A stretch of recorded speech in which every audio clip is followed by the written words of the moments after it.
All right, everybody, here we go. We're going to be going over the Get Wi-Fi unit. This is basically last year's model. They have a new one coming out called the SX1. It's all black. It's a little smaller. I'm working with Derek Harris over at HB Race Development. Shout out to Derek. Sent me the only one that's in existence here in the United States to play with, and it's cool. This really opens up a lot of user control for the new Get SX1 Pro2T. You can basically get some ignition timing and fuel delivery changes in the palm of your hands on a phone app, which is great, because as you know, for the past year, unless you were able to send it in to be reflashed and changed, you're kind of relegated to just riding it the way the programming was from the factory. So this gives the end user hands-on control to do this. And it's a pretty simple process to do some tuning on your phone. We're going to use an iPad here because it's a little bit of a bigger screen. But to do this, you basically plug in the a wake-up connector to energize the SX1 Pro, and you plug this in its little port, and it's going to be energized here with a little communication device. And we basically have to go into the settings of your Wi-Fi, because this generates its own closed system Wi-Fi unit, and it needs a password. It'll populate. It took it probably 20 seconds before it recognized it. It's going to ask for a password, which we entered in, and it showed up as a device. And the App Store, you're going to need to get an app called the WiGet, W-I-G-E-T, and it's a little orange Get-looking icon. And we're going to open that up, and I've already preloaded the bike. So there's a drop-down menu that's going to come up, and it's going to ask you what year you have, what bike is it, what model. Some of them have pictures. This one just happens to have a generic black and white picture of the dirt bike. But what happens now is you get to come in here and play around a little bit and tune the bike. You can do this at the track with your phone. And we're just going to touch this, and I'm just going to run through a quick little snapshot of what is going on with these. So we're just going to tap this, and it's going to load a page over here with a couple different selections. Now, you can basically touch these. We're going to read this ECU to see what is on here. So we're going to touch this one real quick. I'm just going to say download maps from ECU. Yes, please do that. And it says it added to the custom map page. Great. And that brings you to a page. And this is all touch sensitive. And up at the top here, you're going to see IG1, FI1, IG2, FI2 for map 1, map 2, ignition timing and fuel delivery, ignition timing and fuel delivery. And let's say that and the best way to do this is really in a dyno to see what changes you're making are really adding or subtracting power away. But the seat of the pants dyno works too. You can play around with this. You got to be careful though. The borders are off. You can add a lot of timing to this and a lot of fuel as well. So I'm just going to show you real quick how to change around a little bit of ignition timing. And these RPMs come preloaded. And over here we have the percentage of throttle opening and then the RPM. But you can also change the RPM. You won't be able to change the first one, the 1500. Oops. No, we're not going to change that. This always stays at 1500. But if you wanted to say change your ignition timing at 3500 RPM, as you can see, it's 3000. You tap the window, and then you can come up here and add by a couple hundred points each time you go up or down. It's adding like 250 points.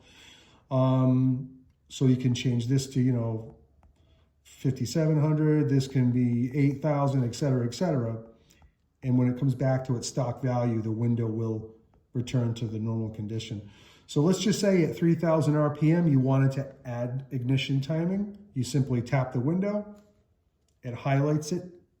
Right now it's 0. We've done nothing. And you just simply arrow up to add a couple degrees at a time. of ignition timing. It's only going to give you a plus or minus 5 on that. So it doesn't want you to go too crazy, or you can pull timing. And let's bottom this out.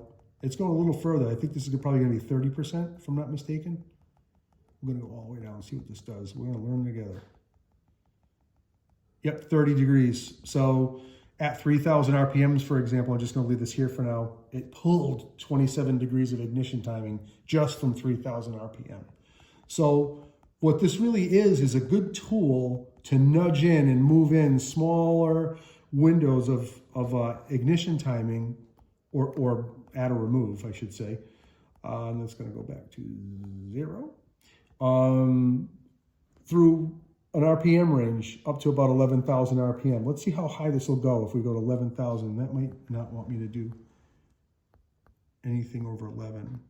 Yeah, so that's not going to let us go over 11. Even though the bike revs well past 11,000, they've capped it. But let's see how high this goes. This might just be 10.7. Okay, so they really don't want you going too crazy with how far the bike will rev in timing. But if you wanted to say at 40% throttle opening and at 5,000 RPM, you wanted to add more timing, same thing again. This is probably only going to give us 5. Yeah, they don't want you going too nuts. But some of the borders are off on fuel delivery. I can tell you, you can add so much fuel to this, it's going to be like a mosquito fogger. So this is on only map 1 for ignition timing. We can back out of here again. That was timing. We're going to go to the fuel injection circuit. Same thing. We can come over here to 5,000 RPM. Okay, let's just leave it at 5,000. And at 20% throttle, I want to add a lot of fuel. Let's see what happens. I believe this is going to go up to 30%. Yep. So the timing, they don't want you to get too crazy with, but fueling, of course, you know, you're just going to follow plugs if you go too crazy and just run rich like a, yep. And so it only goes minus 10 on the fuel, but you can add a crap ton. That's a technical term, by the way. So basically when you're done changing, now you're over to map 2, same thing, fuel injection and ignition. You can change these and save that data on top of the base map that exists as your preferred map. So let's say that there it is, ECU map 1. It's already saved it because we created a backup. That's the one we were just working with. Now, and what you can do when you want to save these, you can name them. Let's say you go to a sand track, it's super deep, and you're just really concerned that it's cold out. You don't want to blow the bike up. You want to add a bunch of fuel. You simply go in there and, like we ride Southwick a lot, it's up to your axles and wet sand. You know, it's hard on bikes, so we add fuel. That's a map you can just use at Southwick. Or you go to a nice tight track where it needs to be a little more bursty. You can change the parameters of the tune. So that's a quick overview of what's going on. Factory maps should come up as a no change ability, so no corrections for SX1. Let's see what's going on. I don't think this one you're going to be able to do anything. Okay, let's see what happens. This is a factory map, cannot be edited. Send it to ECU or copy it to custom maps to modify it. So this just gives you your base map that doesn't have any changes to it. So if you ever need to revert back to a map that you got so out of whack that you need to go back to something factory installed, that's what you want to use. You can import that over to custom and start over with. This is like a fail-safe map. It's not gonna change. You can't do anything to it unless you take it over to the custom map page. Now here's where things get interesting. Down the bottom, you have a couple of tab selections for things that are called service, monitor, and options. Let's quickly go through some of these and see what they do. Service, this is a big one, clearing codes. Diagnostic, when I ran this a couple days ago, I had some code came up. I think it was for the fuel injection light or something. I honestly can't remember what it was, but that was red. You touch it and it would say what the error was, TPS, power, whatever, whatever is going on. This one I believe is going to highlight green and say no errors found. Yep, there you go, no errors. So this is great. And again, I'm doing this on the iPad because it's just easier to see. The phone is a little, obviously if you have a big phone, it helps. Maintenance, this is going to say something about hour runs. Please note in some applications, the Honda engine working hours may not be accurate. So if you wanted to create a maintenance log and say, changed oil at 10 hours, current hours are, blah, blah, blah. You simply hit the plus sign to create a log where it has things in here like air filter, oil filter, when you change your clutch, if you adjusted your cam, how many hours your piston was changed. This is, of course, killer to do when it's brand new because you never really get an opportunity to go back and guess. But there's some other things you can do down here to add, like when you changed your air filter maybe. And some of these are generic. Oil filter's not on a 2-stroke, right? But on a 4-stroke, it would be super important. And you can name the bike, what you did, the date. So this is pretty cool. Anything you did is not going to be saved because I didn't save it. Accessories, let's see what's going on here. High visibility mode. I don't really know what the heck. Let's see what that does. I don't think it does anything, to be honest with you.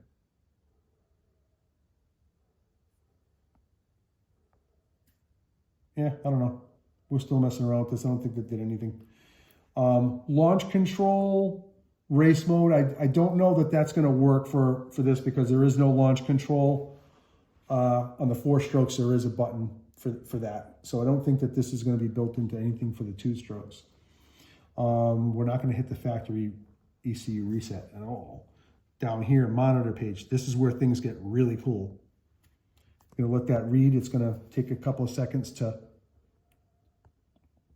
populate the readings. Any second. Here we go. All right, so right now, if this bike was running, you would see engine RPM up, you would see different things change. Right here, throttle voltage is right now it's 0.52, which is pretty much stock, but as I grab a full handle throttle, it's going to go up to like 4 something. You can see your voltage changing. You can see your battery wandering just a little bit. Shows you what map you're on. It gives you a little readout of barometric pressure readings, fuel injection timing, what gear you're in. So there's definitely some cool things going on here. Shout out to my buddy Hunter. If you can zoom in on the water temperature, I don't know why. What's up with my temperature, Nick? Santa Lucia. What's going on there? I don't know. Private joke. But here's a cool thing right here. Shows you throttle control and your TPS. So full beans right there, 99%. I don't know why that's not 100. It should be 100, but.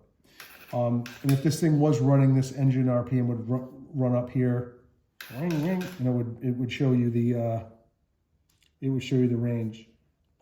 So this is cool. This is, you're looking at live data that's just kind of getting logged right to this app. Super easy to get around. Let's see what's going on the options page down here. This is just a notes page. You can make some notes about what happened for the day, maybe if you did some testing in the date. But really the cool part about this is be able to monitor TPS and some voltage and water temperature, make sure everything's cool. Servicing with the diagnostics is huge for this because, as you know, this light goes off when you walk by it. And then, of course, the real reason why we're getting into the inside of this is to read these and change some of these values. Oh, that's the stocky. Let's go over here. Let's read the ECU again. We added that to custom apps. Yep.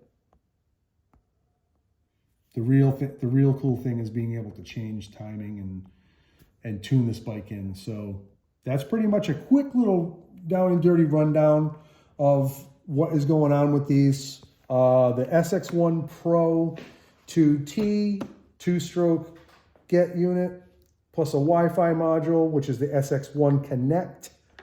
That's coming out like momentarily. I'm expecting this thing to hit the dealership.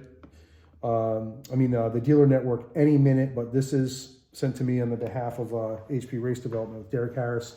Him and I talk all the time about how to improve these. We'll work going back and forth, trying to change some things in the maps and work out some stuff. And the guy's super, super smart. and really has his act together. He's a pro operation down in Texas. So, and we are trying to do this long distance. I'm on the East Coast. He's in the middle of the United States. So it's different time zones, and he's busy, I'm busy. But in any case, man, this is cool. Get SX1 Pro2T Wi-Fi. You saw me use it. If I can use it, you can use it. So appreciate y'all. God bless, man. Stay frosty out there. I'll see you soon.